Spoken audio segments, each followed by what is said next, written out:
Hello, everyone. Welcome to another episode of Let's Chat Reality. I'm Michael, here as always with my wonderful and amazing co host, Molly Ross. Molly, how are you? I'm doing well. Back from Dallas today. Yeah, Just got yeah, back quick. in Austin. Yeah, I know. I just did a quick little trip to go to a friend's housewarming party, but it was worth it and got to get some kolaches from the Czech stop, so that was Oh, awesome. very Ooh. nice. We love a Yeah. kolache for the road.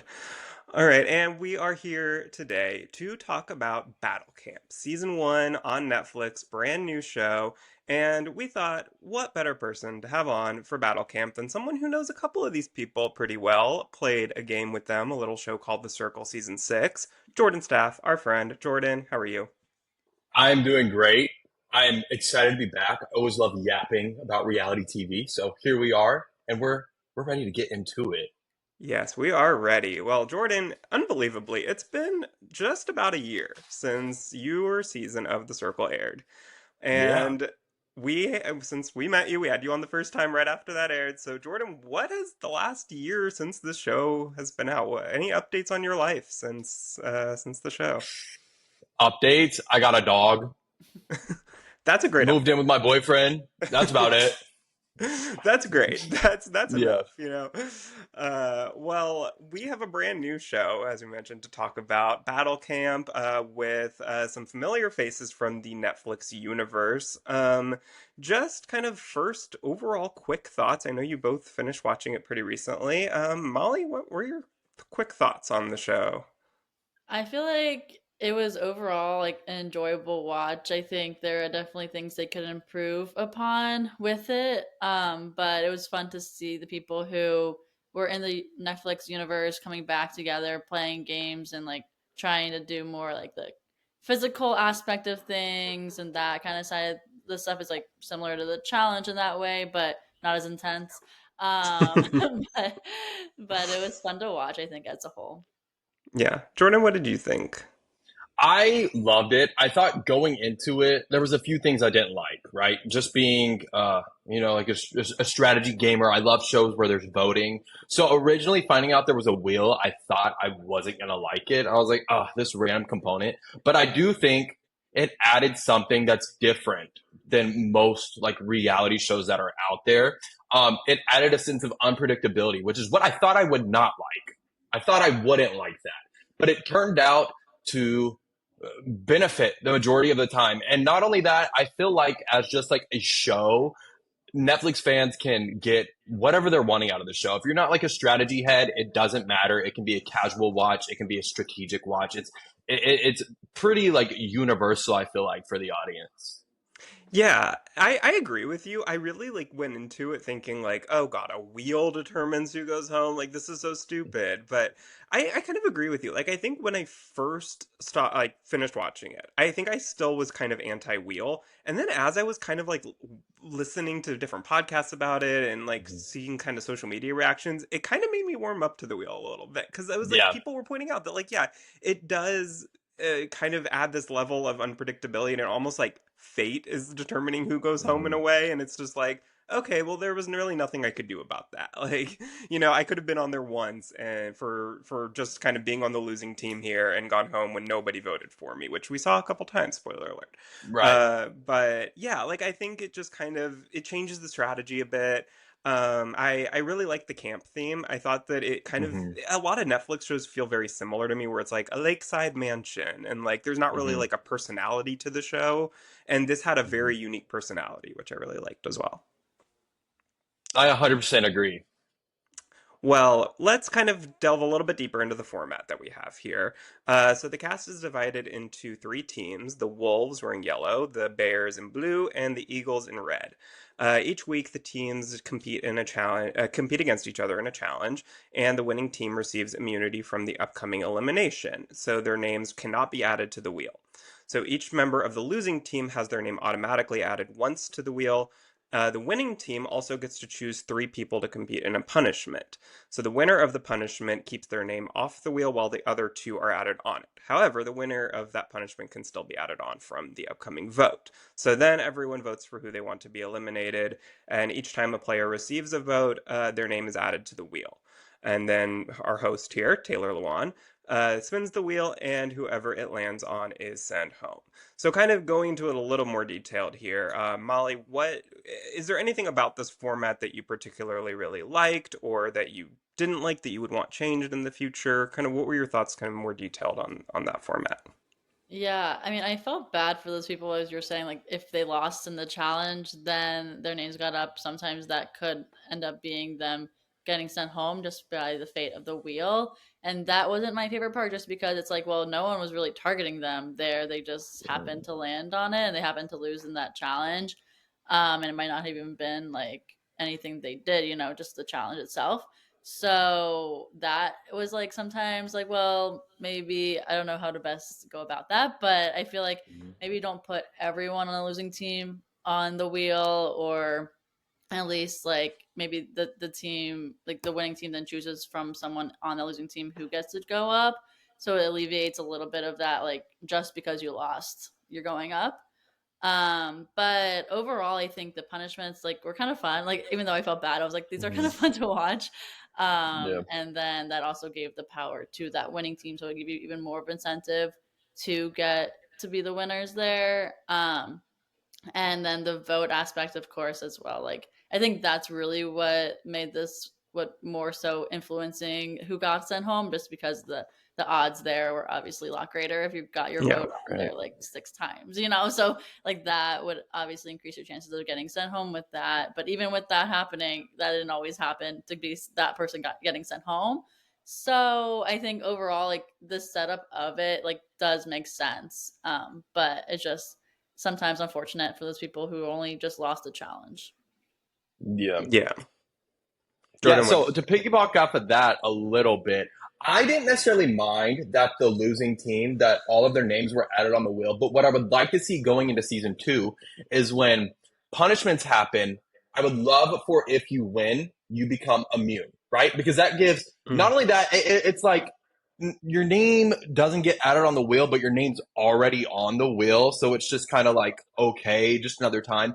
But not only that, I think it would add a whole nother layer of strategy when it comes to choosing people for the punishment. Because now you're factoring in, oh, well, we want this person to go in there so their name gets on the wheel more, but it could be tricky because if they end up winning, they're going to be immune. So I think it would add this extra layer of strategy that could be really interesting to see how it plays out, especially if they like throw people in there that they're trying to get out and then they end up winning the punishment and getting immunity and then it all backfires.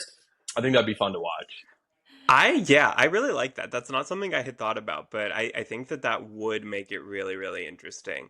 I think my first thought was like maybe changing the order of it so that like the wheel determines like who has to do the like three people to do the Mm, punishments, and then whoever loses that punishment goes home or something like that. But then I yeah, do feel like that really kind of like makes the wheel maybe not powerful enough. I don't yeah, know. It makes it almost more like the challenge, but sure. yeah, I don't know. I think like the more that I think about it, the more yeah, just something kind of small like that, just like a little rule change like that would make it a little bit better. But I think later on in the season, if I'm not mistaken, when they went to two teams, then even the winning team wasn't immune, and then I felt like the challenges Right. weren't like influential enough. Like I didn't really care who won because anyone could still go home in the end. So Yeah. I think that I maybe would change in the future of just like keeping the winning team to be immune the whole time, just because then the challenges actually have some stakes. So Yeah. otherwise, other than that, yeah, I think that's kind of my overall thoughts on that. But let's get into the cast that we have here a little bit. We have a large array of some of our favorites from various Netflix shows here. Jordan, who were you? I mean, I know a couple, I think, that I can guess who you were most excited Right. to see. But was there anyone that you weren't familiar with, and anyone, yeah, who kind of stands out that you were really excited to see here? Yeah, I mean, obviously, my circle people, we know I love them, so I'm not even going to talk about them. I was excited to see Avery because just I loved her on the mole. She was fun to watch. I've met her in person. She's really fun. Um, People I didn't know that I was pleasantly surprised with. Polly. I'm a Selling Sunset fan, but I never watched Selling the OC, and Okay. I thought she added a lot to the show. She was a fun watch for me. Um, Tony obviously was fun to watch. He was great casting as well. Um, Poor Morgan. I never learned anything about her. Not a single thing, bless her heart. But she was there and she didn't like certain foods. Um, but yeah, And she's not Lorenzo as good of a obviously a cheerleader fun watch. as Gabby. That's what we Yeah, know. right, right. And then Lorenzo was fun to watch, obviously. Trey, obviously. But other than that, I mean, Molly, what did you think here about this cast? Yeah, I thought it was a fun cast. I was obviously also excited for the people from your season of the Circle. So QT and Kyle, they were fun to see on here. And also with Nick there too, who's actually my neighbor. So shout out to Nick. Who I haven't run into yet at the gym, but I see him posting pictures there. So One day. um, yeah. But I was surprised. I think like how Tony I at first I thought he was gonna rub me the wrong way, but then I kind of was like, okay, like he is entertaining, like he's just like such an interesting character that he was fun to see. And Georgia, she always mhm. brings some sort of entertainment factor, whether it's the drama with boys or just her personality. I think she's fun to watch. Um so I think it was a good cast though. I think and yeah, with Georgia and Lorenzo, I think that their friendship was nice to see. So with that, I think I didn't really know Lorenzo that well. Like I remembered him from Squid Games, but I didn't really like at the same time. I was like, oh, like who was he? And then in the You don't show, remember all 492 yeah, people or whatever it was? I know. I was Come like, on, who? Molly. And also Shuby, have to shout out Shuby too. He was great. From the Circle too. So yes, overall it was fun. Yeah, I agree. I was interested to see Irina on here because Or, she was very much a villain on Love is Blind, and was interested to see kind of how she would come across here because I feel like she was a villain who was very aware she was a villain, if that makes sense. mhm. And I think that she probably came on here with kind of like a mission to redeem herself, Which and is so I'm not sure annoying. if that worked. Yeah, yes. Yeah. But yeah, I mean, I feel like pretty much everyone I was aware of except for Gabby and Morgan. I had not watched Cheers, so I mean, I'd heard Gabby's name, I think, but like I didn't really know anything about her. But yeah, I think pretty much everyone else. Oh, Bree and Louie. I really didn't know from Too Hot to Mm. Handle. I'd watched the first couple seasons Too Hot to Handle, not the latest one, so I didn't really know anything about them. But yeah, overall, I mean, it was interesting to see like Trey and Lorenzo together again after their dynamic on Squid Game, and Chase and Georgia. We know kind of had a history from Perfect Match. And Nick, and Yeah. so that was interesting to see. So yeah, we had some kind of interesting dynamics going on here, and so let's get into the show here. Kind of, we'll hit the highlights of every of each week. Don't need to go into too much detail here, but we'll kind of hit the high points. So we have our starting teams. Of the Wolves were Trey, Gabby, Louie, and Irina. On the Bears, we had QT, Shuby, Avery, and Gio. On the Eagles, we have Lexi, Tony, Lorenzo, and Georgia. So when we first kind of see this team breakdown, Molly, do you feel like these teams were pretty fairly balanced, or kind of did you think, oh, this team's going to dominate? I thought they did a good job of balancing out the teams here. Like Mhm. at first glance, I was like, wow, yeah, like they all have like some strong guys, some maybe strong women, maybe not so strong. Like it was like all it felt like a good balance of everyone. So I thought they did a good job at that. Yeah, I think that my only thing, I feel like the Bears had a lot of they were very, it was a smart team, but I didn't know that Yeah. physically. I feel like Geo was kind of their one like really physical asset that they had. But Yeah. otherwise like QT, Shuby, and Avery, I feel like it's just like it's a very strategic heavy team. I So I was a agree. little bit worried about them. But otherwise, yeah, I feel like I didn't feel like we had like a disaster tribe like on Survivor, Yeah. New Era. We often have like that one tribe that's just gonna lose every challenge. Like I didn't really think we had that here, so that Yeah. was good. But the Eagles end up finishing the first challenge first, but they were missing a flag, so they ended up being disqualified and they ended up losing. And so that was pretty interesting. Lexi takes responsibility for that loss. Tony decides that he needs to get Lexi out so their team can be stronger. So this was kind of the first inkling we had of somebody really kind of betraying their own team, if you will. And he tells Avery that Lexi is voting for her, which gets Avery to get their entire Bears team to vote for Lexi. So Lexi ends up with quite a few spots on the wheel here, and she ends up going home. So Jordan, did you think that this was the right move of Tony to kind of go against someone on his own team this early on? Not at all. Not this early. Like it just creates like no one's able to trust you much after that. Like it's the first round and you're turning on your team already. Not a good move. I think there's definitely a time to turn on your team, if needed, but this early, especially after one challenge, it's too early to judge how she would do long term, right? And it's like, yeah, you're opening the possibility for someone new to come on your team, but it's like you don't know who it's gonna be. Yeah. Molly, what did you think? Yeah, I agree. I think Tony was just too much of like, okay, we need to stay strong and she's not strong, so let's just get her off and didn't think about it as like the team itself like could cause the cracks there. Just wanted to have he wanted to have the strength and didn't think Lexi would provide that. 100%. Yeah, percent yeah. Yeah, and I mean, look, probably right in the end. Like, anyone could have made that mistake. I feel like, and it's just, yeah, it's one challenge. You can't really judge someone by one challenge of just like, oh, they're gonna be like totally useless in every challenge. And I feel like on this type of show, especially, like, I don't know that I would assume that every challenge is going to be physical. Like it's not that type of show, really. So I think Right. that there's certain things that Lexi probably would have been fine at, and until you kind of have a few different ones to base it off of, yeah, it's probably too early to make that call. But in the end, she did end up going home here. So we find out then in week two that every episode for the first half of the season or so, anytime someone goes home, that team is going to get a new camper, a new member is going to join. So what did we think about that? Element of the game here, because most shows, there are certain shows that do things like that. Obviously, The Circle is an example of that. But in a show like this, where there is so much money on the line, what do we think about somebody being able to come in like week six and still have their equal shot at winning this game? Molly, what do you think?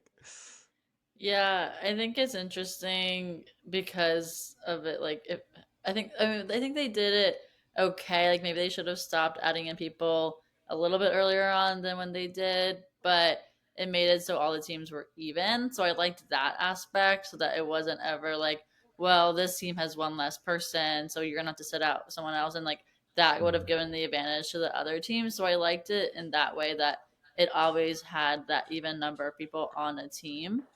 Yeah. So like I'm not mad about it. Like I like that they brought people in. We got to see more faces, so I like Hmm. that too. Yeah. Yeah, that's true. I mean, I don't know. I feel like probably we get to know the dynamic of the teams a little bit better when there's fewer people all at once going on. Whereas in week one, if we had had like all 18 people or whatever it was total, like maybe we wouldn't have gotten to know certain people as well or understand the dynamic of the team. So yeah, I can see the benefit of that for sure. Jordan, what do Yeah, you think?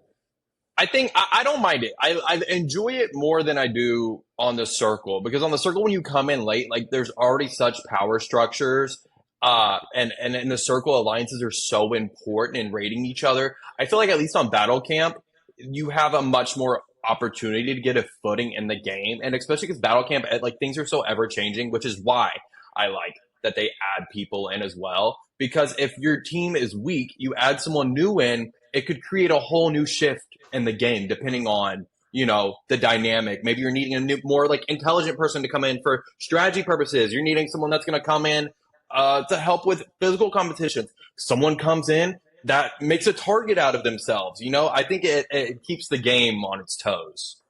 Yeah, yeah, I can see that for sure. And I mean, I think we saw it. Like, I remember Trey saying something like later on. He was like, "Yeah, I betrayed, that team that I had early on, but this Mm-hmm. team I really like." And it was just because, like, it's Mm-hmm. completely, he's on the same team technically, but it's completely different people than it was early on. So, yeah, I can definitely see that. I think that it kept things interesting and fresh throughout the first half of the show. So, yeah, I agree with that. Well, in week two, Polly comes in from selling the OC to join the Eagles. And at the end of this week, Irina is completely blindsided when she gets 11 votes on the wheel, a completely unanimous vote, which I think is the only time this entire season we see that. And she gets really emotional about this. She walks away. For those who are listening to audio, Jordan was adding air quotes to me saying that.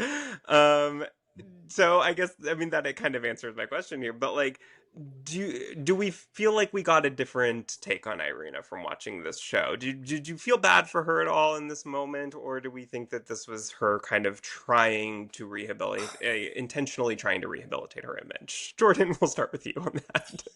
Listen, baby girl, you're a villain. You were a villain, not even on a game show. You were a villain on a show about real life. If you're coming back on a show again, own it. Especially when you're trying to garner sympathy and there's not a tear coming down your face. Gabby had like the most tears I've ever seen. Irina is. You don't see a tear until she's actually eliminated in her like exit interview, and then you see like a little bit of like watering her eye, like maybe the wind blew a little too much in her face. I'm sorry, I didn't buy it. I didn't buy it at all. Like, just own it. I don't get the whole redemption arc thing. Baby girl, you're a villain. Yeah, Molly, what were your thoughts? Yeah, I don't think she handled that very well. I think overall, like, she should just own it. And as Jordan was saying, like, no one really liked her anyways if she got 11 votes. So that was obvious. Like, if she was voting people the wrong way in this kind of show where you're like, oh, just like in a camp setting, like, then that's not great look either. Yeah, and I feel like Yeah. yeah. Oh, sorry, go ahead. No, I was just gonna say, especially like when you're not even a strategist, like you're not even like being strategic to piss people off. You're just somehow pissing people off being you, baby girl. Own it.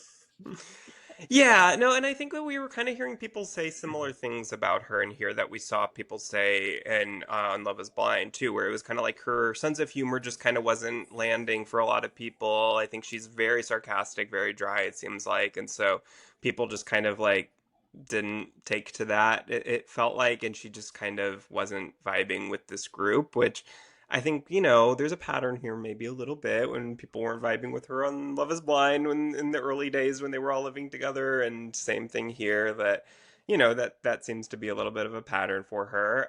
But I mean, I can't help it. Maybe I'm just soft. I did feel a little bit bad when it was just her name just kept coming up like 11 times. Like that probably took like way longer to film that than it did to that for us to watch it, and it was just like I just can't even imagine like when you had no idea that your name was, which maybe that's on her to not have any idea that her name was coming up for sure. Maybe that shows how little she was kind of paying attention to the game. Yeah. uh, She but didn't yeah, care. She was just sitting in the cabin. yeah, right, exactly. So I mean And that's on it's her like, for sure. and if you're gonna be like that, like at least be a Wes, like on the Traders, where he's leaving and he's like, "Fuck y'all." Like, I mean, honestly, why are you trying? I don't know. No, and I agree with you. I do think that this felt very intentional to me with her of like how she was trying to come across. But yeah, I'm just I'm soft. I anytime someone says they're upset, I'm like, oh, like no matter what they did, I'm like, Yeah, oh no. But that's on me. That's something that I need to work on and that's personally. valid. Well, week three, Bree from Too Hot to Handle ends up joining the Wolves, and she has a history with Louis from their season of Too Hot to Handle. And they very quickly, I don't know if they were, do we know if they were together at all on Too Hot to Handle? I know they were on the same season, but did they have any sort of romantic connection there? Do we know?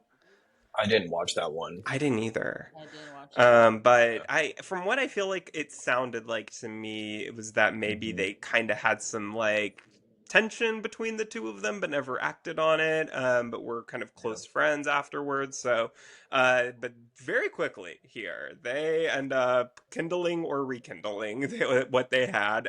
Loved seeing that scene with Trey in the same room in bed, being like,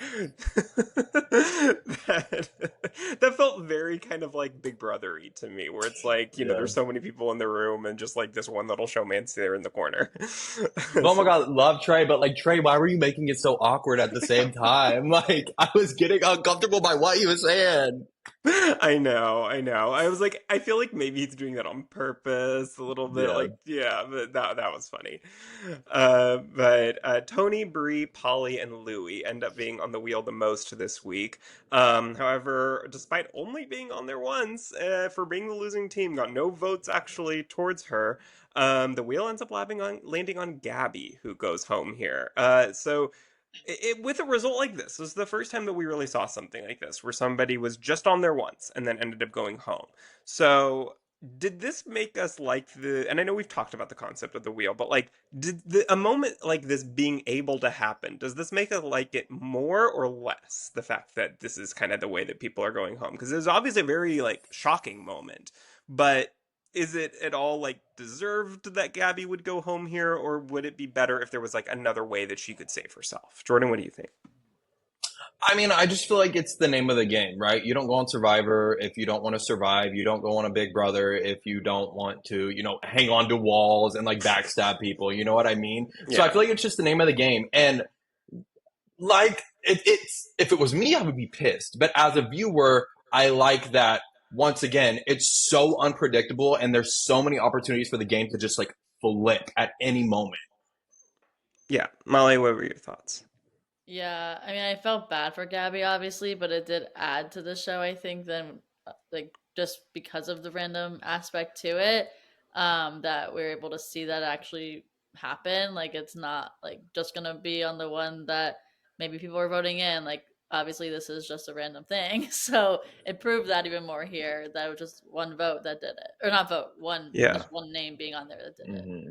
And I think it does kind of like prevent something like we see all the time on like a Survivor or Big Brother, where it's like this big alliance just kind of dominates because they have the numbers, and there's nothing really that the minority group can do about it unless they happen to like win HOH on Big Brother, or like on Survivor get, I don't know what they could have an idol. Like, there's very little that they can do. Whereas on a show like this, like even the vast majority, if everybody's in an alliance together, besides like two people, even they have to account for the fact of like this random wheel that could completely ruin all their plans. So I kind of do like that aspect of it, that it does kind of make everybody have to strategize and think about things very differently than they would on a different type of show. Yeah. Well, Tony, we see here after Gabby's elimination, is very upset. He yells at Polly, who he believes, along with Gio and maybe Shuby, ended up voting for him. And then the next morning, he ends up quitting the game here. Molly, what were your thoughts on Tony just quitting out of Yeah. the blue? I was surprised just because I was like, wow, was he really that upset that he's gonna just leave the Hmm. game? But then I'm not that mad that he left. But like overall, I was like, okay, like that was just surprising to me. Yeah. Jordan, what did you think? Yeah, I mean, I didn't understand it. I didn't get it.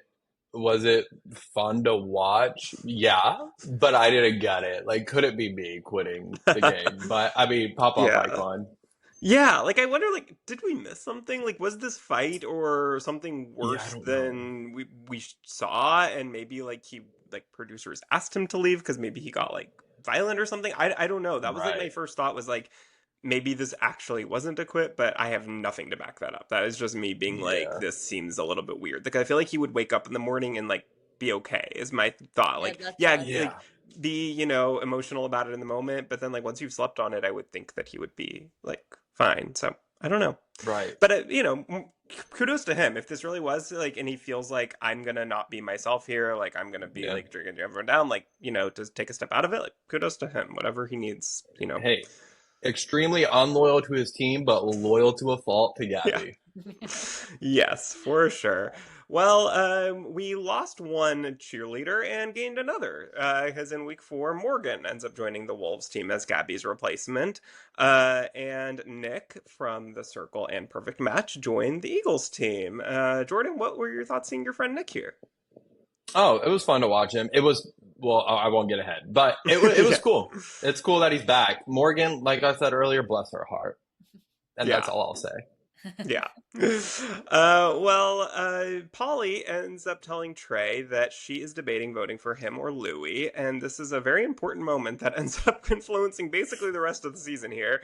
That Trey tells her that Louis is more likely to vote for her in any situation than he is, and he asks her to vote for Louis and instead of him, and says that he'll remember this down the line. So Polly tells Geo about this, and then they both kind of spread the word around camp to their respective teams. And everyone kind of seemed surprised that Trey was willing to throw Louis under the bus. But Molly, do you think that Trey showed himself to be untrustworthy by doing this? Or was this just kind of, the game's the game?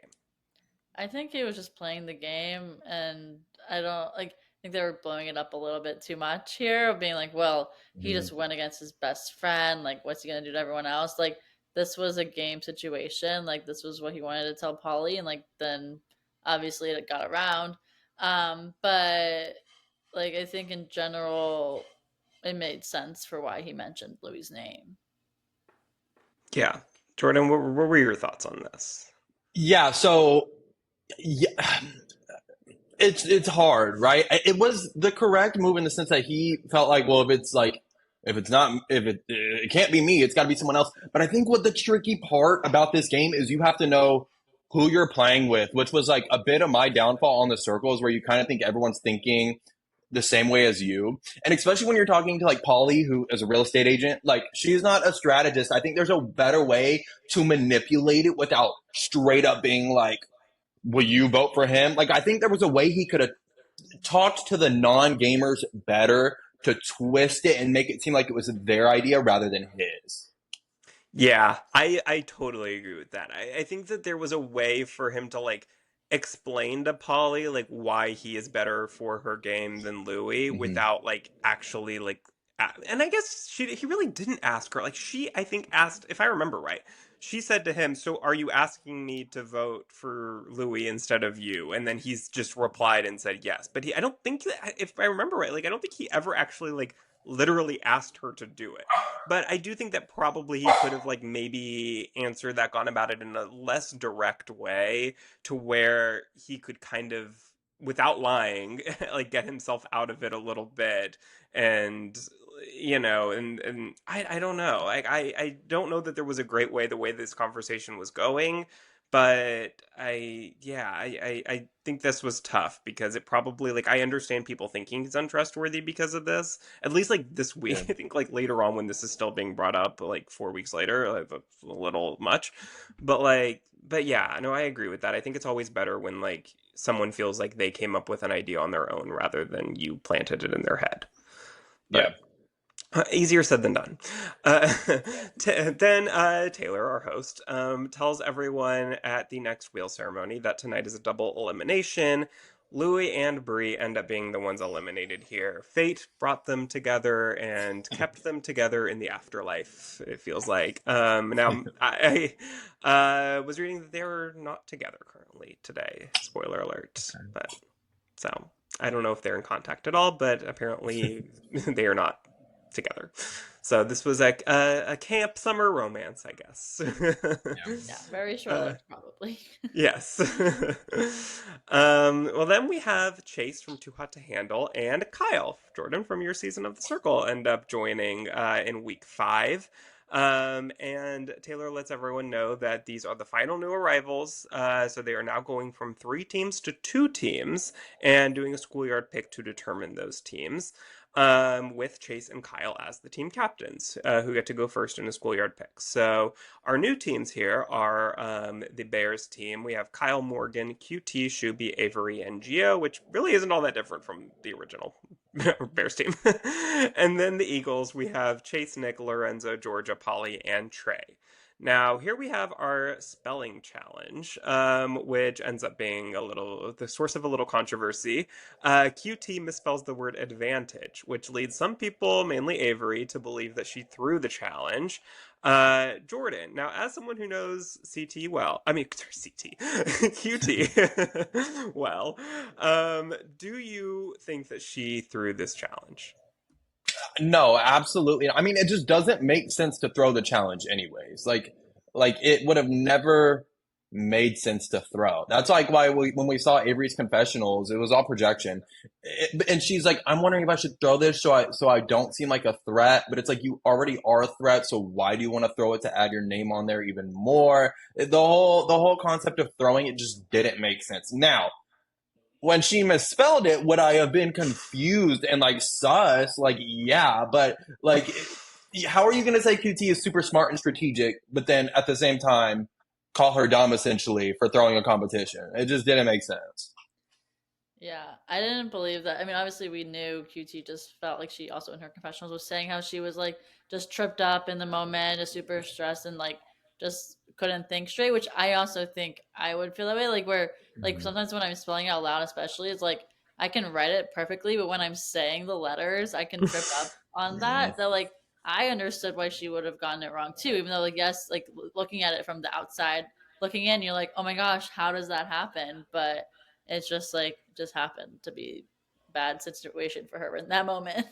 Yeah, Yeah. I mean, it's like on the challenge, we see those trivia challenges where it's like you could. I mean, they literally asked Johnny Bananas like what language is spoken in Australia, and he didn't get it right. Like, I mean, I don't know if he would have on land either, but I mean, like in that moment, like you just, I think I wouldn't be able to spell my own name right, probably, like in a moment like Yeah. this, like that. I feel Well, like it's just, yeah, it's so easy on the couch to be like, how did you misspell that? But in the moment, it's very stressful.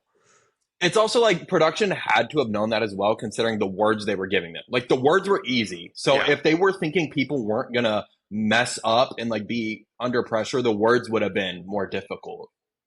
Yeah, for sure. And yeah, I think you're right. Like when Avery said like, "Oh, she threw that." Like my first thought in my mind was like, "Am I missing something? Like why would this be advantageous for her to throw this?" Like this Right. feels like such a large thing to do for something that like may have very very little dividends. Like Yeah. so it just didn't quite make sense to me, but I think like I feel like Avery probably just got in her head about it, where it's like she just convinced herself of it, and then everything that QT said, every memory like that she was thinking about watching it back in her head, like just was kind of convincing her. Like it was just everything, every little thing. Once you kind of have this idea, like everything just makes it more like seem more likely and convinces you Well, that you're right. 100%. And it's also like if QT did throw the comp, like from Avery's perspective, it would all make sense. Like she's talking Hmm. about she wants to open a bookstore. She's like she Right. reads a lot. But it's like Shuby also misspelled the word and no one cared about that. Shuby can do no wrong. Shubi Yeah. Shubi could kill me and I'd say thank you. Like then this escalates and at the wheel ceremony, Avery calls Trey out for asking Polly to vote for Louis the week prior. She says, this true colors are showing. And then later, QT and Avery get into it, where Avery calls or QT calls Avery out for spreading the rumor that Mhm. QT threw the challenge. I thought QT handled this really, really well. I don't know that I would have handled this as well as she did. Yeah. Like, I think that QT seemed to have a comeback for everything Avery was accusing her of. And if I were, I think the rest of the crowd, I think that I would be convinced by QT here. Like, I don't think that I would, after all this, think that she threw it still. I don't know. What did you? 100%. She was so calm in what she was Yeah. saying, and she just had like an explanation. Baby girl, I would have gotten heated. I would have been. I couldn't have remained as calm as QT was. So kudos to her for that, and I think that's what helped her in the long run. Yeah, for sure. Because after this, it feels like nobody thinks about anything about it. Yeah. Once Avery leaves, like nobody else, this doesn't continue, which kind of surprised me. Yeah, Molly, what were your thoughts? No, I agree. It's also yeah, I feel like in this show, like some of the times when someone would be targeting someone and then like the next week everyone just forgets. If like I feel like the reason why people forget is like, oh, they realized it wasn't actually a big deal. They were getting Yeah. targeted, which like in Yeah. this situation, like well, Avery left also because it landed on her. But like I think that also is a big reason to why no one was targeting QT the next week too, just because like no one was really on her back besides Avery. And then like because of her explanation too. She did a great job in just explaining why she misspelled it. Mhm. Yeah, and it was interesting to me because obviously the Trey stuff still continued throughout the rest of the season, but QT's really didn't. And I guess it's very different things. Like I think the QT thing was very, very minuscule, like in the Yeah. long run, whereas the Trey thing maybe is a more of like, can I actually trust this person? It's two kind of very different situations, but it was interesting to me that, Avery was kind of the one, or at least one of the ones who was really perpetuating both of those situations. And when she left, one of those continued, the other didn't. Yeah. Uh, but then, as we mentioned, Avery is the first one sent home here, and then Geo, despite having his name only on the wheel once, another one who went home with very little chance of that happening here. And look, I mean, I did watch. Unfortunately, I've watched all three seasons of Selling the OC. I have spent my time doing that, and I really do not like Geo. Like coming into this, Geo No. was like one of my least favorites from that show, but I Interesting. didn't mind him on here. Yeah. Okay. Yeah, no, I didn't know him prior. And I do think like based off what I saw him on the show, he seemed like a nice guy at the beginning and then it seemed like something was starting to change within him. So maybe it was best that he left for himself at Yeah, that point. probably. Yeah. Yeah, better for his image. Yeah. Yeah, because I think Gio was like very, on Selling the OC at least, like he's very cocky. Very like, I'm the Oh. best real estate agent. I've sold all this property. Like he's very, very cocky on there. So maybe this is just kind of a different situation, where he's very confident in himself on real estate. Maybe, on a show like this, he's kind of inexperienced, so it didn't come across that same way. Yeah. Um, but yeah, he is. Both of them are out here. So the first time we're actually getting down on the numbers.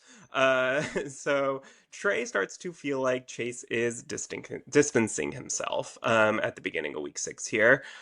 He tells Kyle that he is going to vote for Chase tonight. And then Kyle goes and warns Chase about this, which gets Chase very upset. And this really starts this kind of Trey Chase rivalry that we see for a little bit here. Um, Molly, what were your thoughts? Like, if you were in Trey's situation, do you think you would have, with feeling like Chase is kind of distancing himself, maybe feeling like you're kind of on the bottom of your team, do you think this is the right time for Trey to make a move, or maybe did this kind of put a bigger target on his back than it needed to be? Yeah, I don't think he should have tried to make a move in that moment. Like maybe try to just lay it out, like just be there for a little bit longer and not try to cause more of that drama. But I think in this game is obviously a short game too, that it's like Trey's thinking, well, it's now or never kind of thing. Hmm. And he didn't want to get targeted himself. But I do agree. I mean, Trey was on the bottom, so he was trying to do what he could in that way. But I think there could have been just a better way about that. Yeah, Jordan, what did you think? Yeah, I mean, I think ultimately Trey was just trying to find a footing in the game. And it was like he would climb the ladder and then he would break and fall back down. And I think that was kind of his like, it just kept happening to him. He just kept trying to find a footing in the game. And it all stemmed back to that conversation with Polly. Like, if he would have just went about it in a little different way, like we were saying, make it seem like it was her idea rather than just straight up being like, yeah, I'll turn on my bestie. Like, yeah, I don't know. What can you do at that point? Yeah, I agree. And I think like Trey has said, like I've heard him say in interviews that the fact that there was this wheel like allowed him to play this way. Like where Yeah. if this was Survivor or Big Brother, he probably wouldn't have, but because there's always this chance, like you're never just kind of going into an elimination, you're going to get all the votes and you're going to go home. Like there's always a chance that you could get all the votes and still stay in the game. So I think that kind Mhm. of gave him the freedom to feel like he could play this way. And that's, yeah, I mean, like we've talked about a bunch here already. Like I think that's an advantage to having this type of format where there's this element of randomness. So it keeps it fun. But Yeah. then Morgan is eliminated here, unfortunately. Our picky eater queen is gone. But at the start of week 7, Kyle and Chase came up with a plan to vote for Trey. They fill Shuby in on the plan, and Trey is right there. He was with Shuby when they asked him to come up and talk, and Trey asked Shuby like, "What were y'all talking about?" And this is when like we love Shuby. Shuby can't lie. Like Shuby's just Yeah. kind of like, no, you're talking about someone else, not you, but if it was you, it wouldn't have been very good. Like, Yeah. I loved that moment. So Trey, is able to gather here that Kyle is plotting against him with Chase, which took him by a little bit of surprise. The Eagles all decide to vote for Kyle, but Chase is still conflicted since he wanted to vote for Trey and had been talking about doing that, and he ends up still voting for Trey.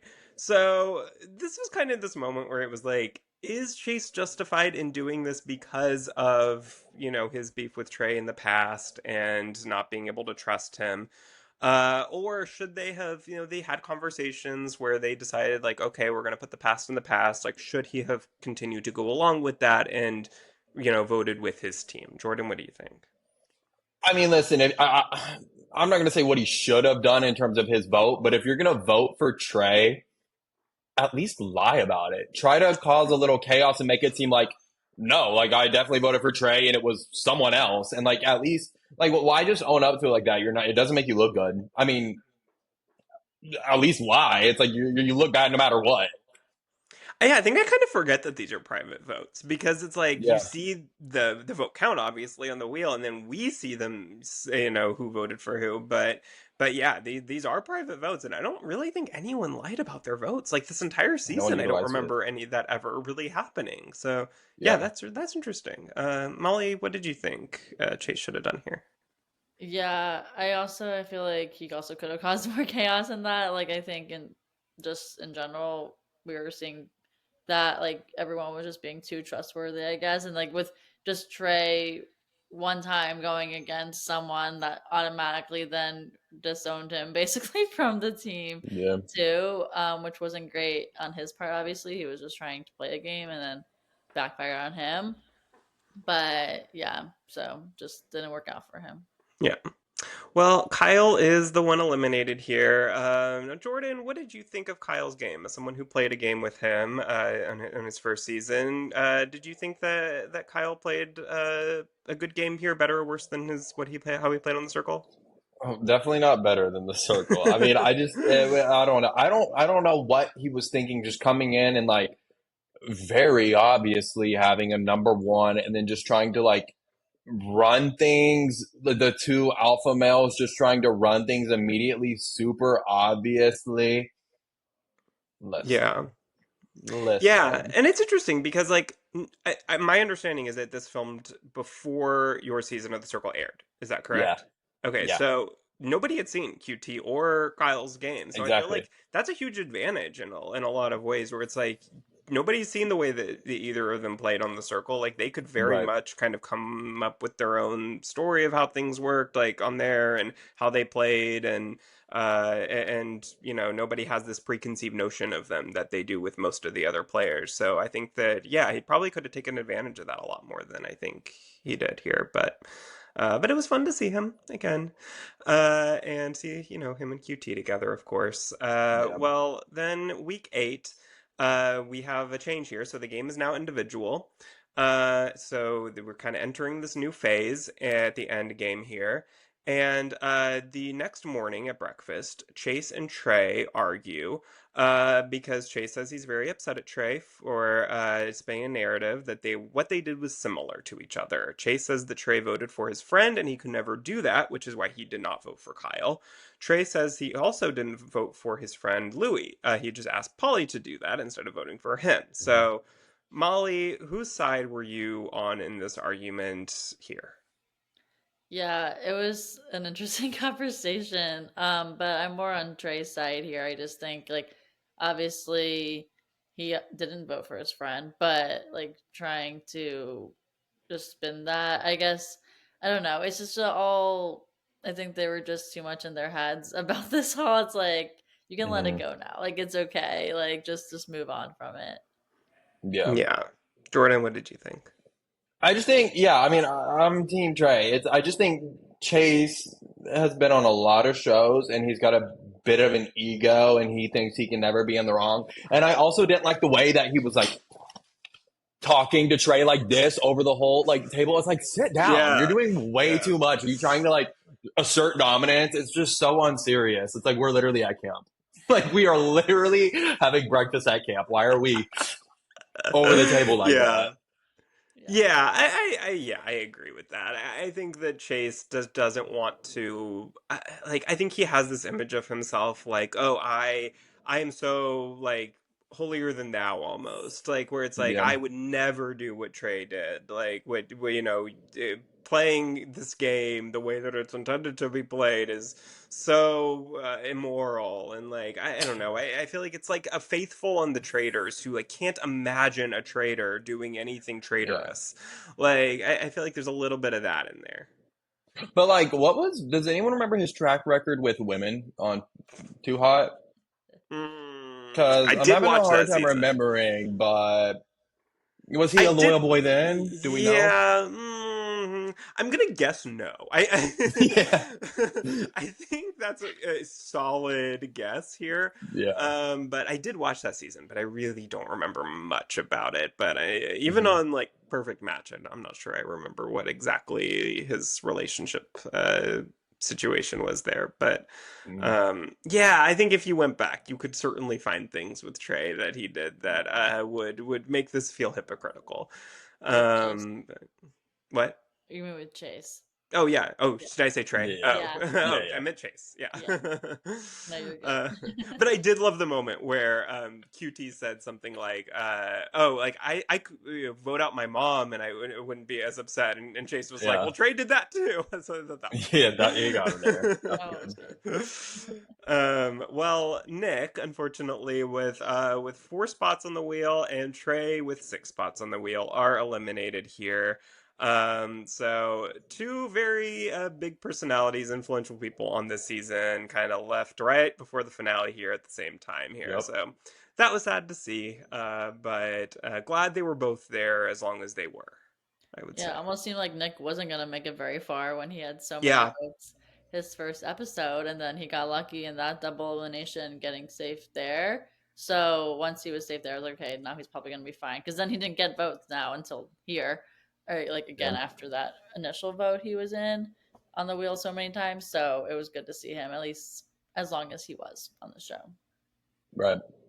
yeah, and I hope we see Trey on something else. I think that he definitely proved himself with this Mhm. show that he is willing to make big moves, entertaining to watch. Of course, we love Leanne as well, and I hope we see them both on Mhm. something else very soon here. But we are going into the finale now.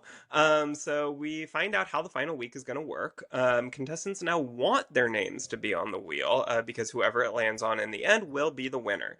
So to get spots on the wheel, they will compete in various punishments from throughout the season. The top 3 of each punishment will earn a spot on the wheel. And then in the end, everyone votes, and those votes fill up the rest of the spots. So, Molly, what did you think of this finale format? I think that made sense. Obviously, like you're not gonna just like you have to have someone on the wheel to win it. At this point, like it's not like you're Yeah. getting anyone voted out. So with them swapping that out, like obviously that made sense. And it was interesting to see how they had to do the different punishments, which like Mhm. those I think like some of them I'm like, why do they have to do these again? But others I was like, okay, this is kind of fun. But overall, like I think it was a good format for it to be just like getting your name placed onto the wheel. Mm-hmm. Yeah, Jordan, what did you think? Yeah, no, I agree with that. I Here's what I will say. I did like how the 3 punishments kind of gave everyone an opportunity. There was like a mental game, which was like the plank game. There was the physical, which was holding on. And then there was the ice bath. I don't think we needed to see the ice bath again personally. I do think the Yeah. ice bath could favor some people more than others. It's like the more muscle you got, the more internal heat. But at the same time, it is like more mind over matter to an extent. I do think we could have subbed out the ice bath, but I did like how it did give like a variety of different types of challenges, so where everyone had a shot at getting their name on the wheel. Yeah, I agree. And I think it was kind of fun to see, like, the same challenges from throughout the rest of the season. Hmm. Like, I always kind of like when the finale, like the end, kind of brings back elements from the past. I feel like I like that on Yeah. Survivor when they used to do that, where it's like, here's like a multi stage challenge that each stage is something that we, combination of games that we've seen throughout the season. Like, I always kind of like certain things like that. But yeah, like the ice bath, not the most exciting thing to watch in the I world. loved the planks. The planks were fun. The Yeah, like the whole mental game there, that was fun. I yeah, liked that that a was lot. fun. Yeah, no, and some of these punishments, like I actually kind of like, and challenges too. Like I actually kind of liked. I feel like they did give off a very kind of campy vibe, which I really liked, Yeah. and seemed relatively fair to everybody. Yeah. In terms of physicality. So, The step one wasn't that engaging to me. The counting the steps, I think that could have been oh retired yeah, as well. It just yeah, wasn't that engaging. But yeah, I agree. Well, in the end, Chase and Georgia have the most spots on the wheel with 4 each. Lorenzo and Shuby have 3 spots, while QT and Polly are each on there twice. So it seemed like everyone had a decently fair chance at winning mhm. here, relatively equal. And then the wheel ends up landing on Lorenzo, who is crowned the winner here. So, Jordan, do you think Lorenzo is a deserving winner, good kind of face of the season 1 of Battle Camp? Yeah, I mean, I think for a season one, yeah, 100%. He played like a simple game. It wasn't anything too showy. It was very simple, middle of the road, and I think he did get rewarded for that. I mean, he never got a vote on him, right? Not a single one. I No. don't think. Yeah, not that I can recall. No. Yeah, no, I wasn't upset about him winning. Now, I will say, whenever he's like, you prove to be unbeatable, unhateable, whatever, I said, unhateable. If I get on this show, I'm never gonna have a fucking shot at winning. Like, what do you mean? Is that the requirement, being No. unhateable? There goes my shot. I completely disagree. I think you are unhateable, Jordan. Well, we'll see. Yeah, no, I agree. Molly, what are your thoughts? It was interesting to see how Lorenzo also came from the beginning. I like that it was someone who was actually there for the whole time, which Yeah, at oh this yeah, that's point true. most of them except for two weren't. So it was like Yeah. most of the, for majority of them, it was likely it was there for the whole time. But he just never rubbed people the wrong way, which really got Yeah. him there, basically. Yeah, Yeah. no, that's very true. I was really glad it was somebody who was there the whole time because what I didn't want to happen was like on season 3 of Perfect Match or season 2, and have they had 2 or 3 seasons? I can't remember. Where it was like Christina and Nigel ended up winning, and like they had both Oh yeah. literally been there for like 2 episodes at most before that, and it's like really these are our winners. So I was glad that at Yeah. least this time, I'm always glad when somebody who's been there the whole time or almost the whole time at least ends up winning. It feels more deserved to me. Yeah. So Obviously, like I yeah, wish QT won. I feel like she played like if it was like a straight up yeah. voting game, she played the best overall game. She faced adversity. She wasn't always like leading and in power. There was times where she was at the not the bottom, but like having to like clear her name. Uh, in my opinion, she played the best overall game, but the wheel doesn't care about that. I And know. totally agree with that. Yeah, Yeah. of Yeah. course. That would have been great, but hopefully on some other show someday she will have another chance to Yep. redeem herself. Well, that is season 1 of Battle Camp. So any kind of final thoughts here? Anything we missed that you wanted to bring up from the season? Either of you? I don't think so. I enjoyed it. It was good. It was Yeah. very well rounded. It was a fun watch. Now, Any I do wish it wasn't released all at once, though. Like, I wish I could have oh seen more yeah. online discourse. Just like, I love like getting on Twitter week to week and like seeing what people are saying. But in terms of like the actual show itself, it was fun. It was a fun watch. Yeah, 100%. I feel like this could have very easily. It was 10 episodes. I feel like they could have easily done like 4, 4 and 2 or something like, Yeah, just to allow people time to grow an audience for a brand new show like this. Yeah, I feel yeah, like you want and this was exciting enough I feel like throughout the season that they very easily could have done that and ended it on like a cliffhanger of the wheel spinning and come in next yeah. week to see who it is. Like I could 100% see them doing something like that. So yeah, that would have been great. That would have been much better, I think. But any casting hopes for season 2 besides yourself, Jordan, who I would Honestly. put on that list? Thank you. Let me think. Ooh. I'm trying to think outside of Circle people, obviously, because I can just name everyone back to back to back. Maybe we'll see like a Squiddy from season 2 on there. I'm excited to see how that plays out. Are there any Molar? I'm not sure, honestly. I need to like create a I dream know there's cast. so I need to many get all the different shows. Netflix. It's Yeah, like, yeah, yeah. Molly, I mean, anyone that sticks out in your mind? right now I'm thinking about from Temptation Island. I would feel like Oh. some of those people would be good to see. Like, Ooh, put some Yeah. X's on there. yeah, I It's like know. I seeing Oh, your I love ex the at hated a lot of camp. them. Taylor. Yeah, that seems very campy. Like, just Yeah. like you see your former. Yeah. Because they also were like Um. always working out and very fit. Like Taylor is so Hmm. fit. Like I think she would do great.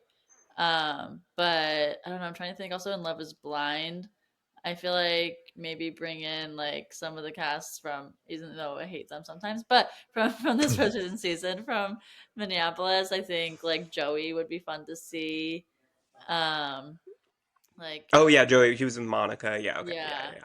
Yeah. Um, those are the people I'm thinking of just off Yeah. the top of my I head. was Like surprised that there weren't like there was only one Love Is Blind person because like it's like the biggest show Yeah. on Netflix. Like I was surprised that Irina was our only representation from that. I But agree. I mean, maybe I there's think going to that be a lot on Perfect Match next season or something. Yeah. I think they were just expecting a lot more out of her, and I think she went on there trying to clear her name, and it's like that's not what you do. You don't do Yeah. that. You stick to your guns, you own your shit, and you keep it pushing.